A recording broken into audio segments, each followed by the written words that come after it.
As a babysitter, what was your okay? That's the last time I babysit for this family moment. I was asked to babysit for a friend's relative. I was told that I would be looking after a 7-year-old and a 5-year-old, and they were calm, easy kids. I said, sure, no problem. Famous last words. I get there, and the mom just hauls her ass out the door, yelling at me over her shoulder that she would be back in 5 hours. Now here comes the WTF moment. Remember how I mentioned I was told there were 2 children? Yeah, no, there was not. In fact, there were 5 times as many children. Yes, you read that right. That woman took off and never said a word about the fact that there were more of them, leaving me to look after 10 fucking children. Several sets of twins, all under the age of 7. There were 3 or 4 sets of twins, and they were like 10 to 11 months apart, and then there were the babies. Honestly, I can't remember anything but the rage and anger I felt. So there I was, stuck with 10 children. I tried calling the mother, but she kept sending me to voicemail. I was so angry, I was ready to call children's services. The children were all around, screaming for whatever reason. So I said, fuck it, I'm in it to win it. I went to make them something to eat. I changed the diapered ones, pottied the older ones, and then let them go play in the backyard for a while.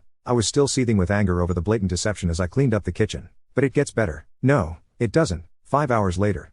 No mom. Okay, a few minutes late. No big deal, right? You know that isn't the case, or I wouldn't be telling my story. I tend to the children, toileted and changed them, fed them, baths, and off to bed. It's now almost 9 p.m. Mother is still not back. I'm furious and incensed at this point and beyond. I keep calling the mother, and my calls go unanswered.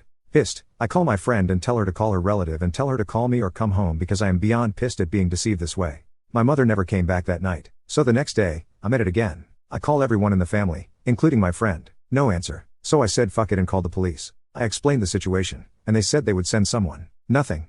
I spent the next day looking after a tribe called Quest and could get no one to relieve me. I was so angry, I couldn't see straight. These children were just a handful. I remember screaming at them to sit down somewhere, and the neighbor heard and came over. I explained the situation to the neighbor. What the neighbor said next shocked me. Oh, she does this all the time, said the neighbor. She lies about how many kids she has because no one would ever agree to look after that many children. The neighbor glanced at me. You know, she might not come back for a few days, they said. She does this so much, no one will watch her children anymore. I couldn't say a word. I ended up stuck with these children for nearly 5 days. I called the police and children's services and made it clear that either they send someone to deal with the situation or I am leaving and the children are on their own. I didn't really mean that. I was just angry that no one is helping me, and I am sick and tired of being there with them. So after 10 minutes passed forever, a cop finally drags their ass over and makes an appearance. There was this lady with them, and they came in to talk to me. In the meantime, I was still tending to children. It wasn't their fault. It wasn't until the children were being loaded into a van that their mother finally decided to make an appearance. She saw the police cruiser and the van and literally freaked out, screaming at them to stop. They ignored her and kept loading the children into the van.